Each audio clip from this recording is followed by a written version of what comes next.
Oke guys, kita akan lanjutkan lagi cerita Tuan Muda Kaya Presidir bagian 2 di episode 27. Selamat mendengarkan. Yuka pulang dari rumah sakit dan Christian takut terjadi keguguran yang kedua kali. Ia menggendong Yuka langsung ke kamar, menyuruhnya diam dan beristirahat sesuai anjuran dokter.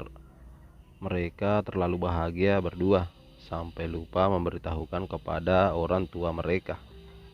"Kamu mau makan apa?" tanya Christian perhatian. "Mau apa ya?" Yuka berpikir sejenak. "Belikan aku spons cake," ucapnya. "Oke, aku pergi membelinya. Tunggu ya, sayang," ucap Christian sambil mengelus perut datar Yuka. Ia seolah mengajak bayi mereka berbicara. 2 bulan lagi Haruna melahirkan. Kita juga akan segera memiliki anak. Rumah ini akan semakin ramai saat berkumpul, gumam Christian. Ia mengecup perut Yuka sebelum pergi. Christian segera pergi membeli kue yang diminta oleh Yuka. Edi sejak tadi memperhatikan mereka.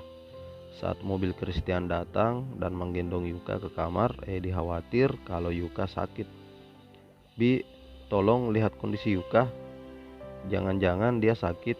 Edi menyuruh pembantunya untuk melihat keadaan Yuka di kamar. Pembantu itu mengetuk pintu kamar. Terdengar sahutan dari Yuka yang mempersilahkan masuk. Setelah bertanya tentang keadaan Yuka, pembantu itu permisi keluar dan menyuruh Yuka untuk istirahat kembali. Saat keluar dari kamar, tidak lupa ia menutup pintu, lalu berlari menuruni tangga. "Tuan besar," seru pembantunya. "Ada apa?" Edi semakin panik mendengar pembantunya berlari dari atas. Ia berdoa semoga saja bukan berita buruk. "Tarik napas dulu," ucap Edi kepada pembantunya yang tengah terengah-engah setelah berlari menurun tangga. "Nyonya Yuka, Nyonya sedang hamil, Tuan." Pembantu itu akhirnya bisa sedikit tenang setelah menarik napas panjang berulang-ulang. "Hamil? Kamu tidak salah dengar kan?" tanya Edi penuh harap. Ia harap pendengarannya tidak salah. "Tidak, Tuan besar. Bisa tanyakan sendiri," jawab pembantunya dengan yakin. Edi segera pergi menemui Yuka dan menanyakan secara langsung. Saat tiba di kamar Yuka, Edi masuk setelah mengetuk pintu terlebih dahulu.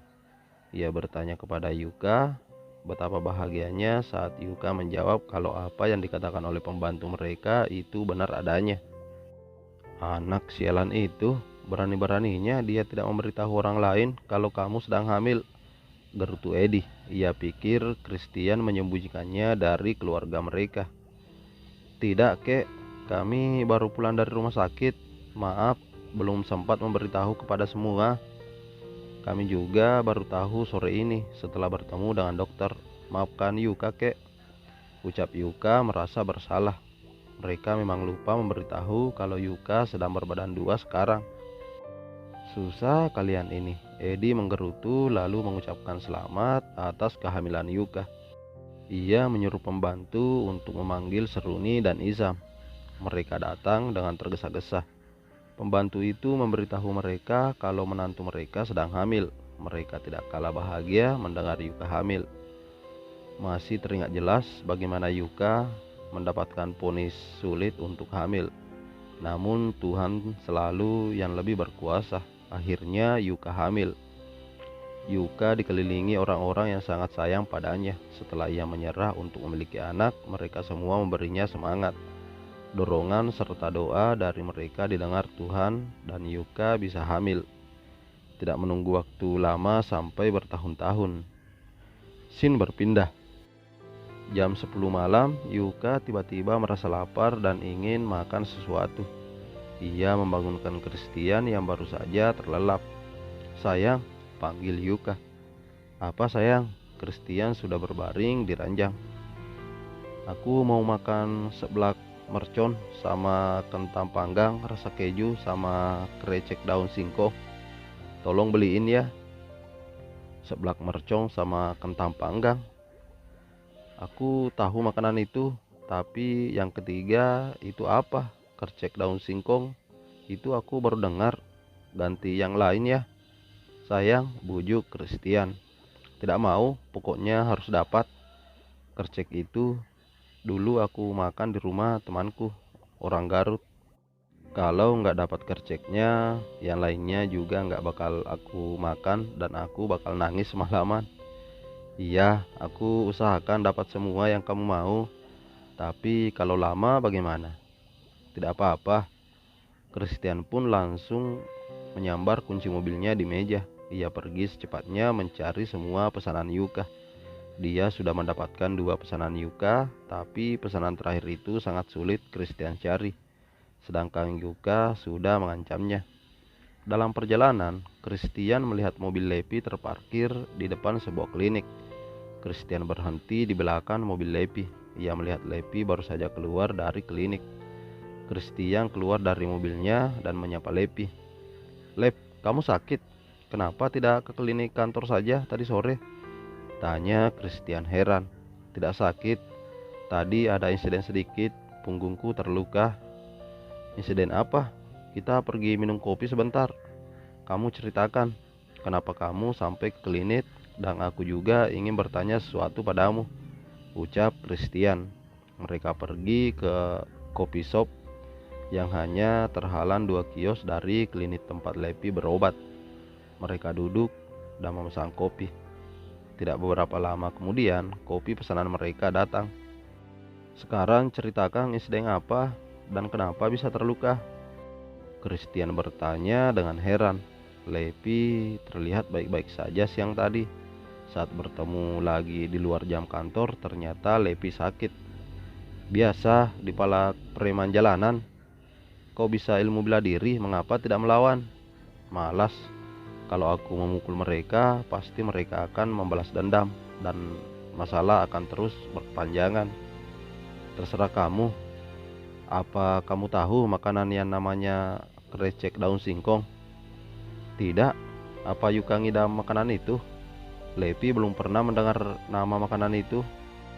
"Iya, dia bilang harus dapat atau dia akan marah." "Ya, kau juga tahu kan kalau dia marah bagaimana. Dia bilang dulu pernah memakan makanan itu di rumah temannya. Katanya itu masakan orang Garut." Christian bercerita. "Kenapa tidak mencoba bertanya pada Bu Sinta? Siapa tahu bisa membantu kita."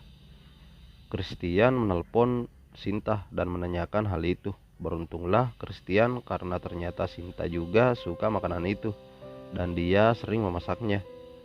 Akhirnya mereka meminta Sinta memasaknya untuk Yuka.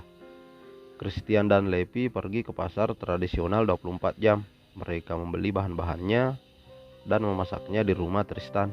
Begitu selesai dimasak, Christian pun segera pulang. "Sayang, ini pesanannya. Kreceknya dapat?" "Tentu dong. Asik."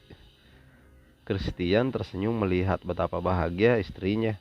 Jika biasanya orang hamil susah dan tak nafsu makan, Yuka berkebalikan dari yang lain. Dia malah memiliki nafsu makan yang besar. Namun itu justru lebih baik dibanding susah makan. Melihat istrinya makan saja itu sangat membahagiakan untuk Christian. Kali ini Christian berjanji akan menjaga Yuka dengan baik. Ia akan melindungi calon bayinya, memastikan ia terlahir dengan sehat dan selamat. Ia mengurangi jam kerjanya di kantor dan membawa pekerjaannya ke rumah jika itu pekerjaan yang mengharuskannya bekerja lembur. Apapun Christian lakukan demi kebaikan istri dan anak di dalam perutnya. Walau ia sering dibangunkan malam-malam saat Yuka ingin meminta sesuatu, namun ia tidak merasa terganggu sama sekali. Ia juga tidak marah. Christian memang suami yang sangat baik. Bersambung. Terima kasih ya guys telah menyimak videonya sampai habis. Jangan lupa like, komen, dan subscribe untuk dapat notifikasi episode selanjutnya ya. Terima kasih.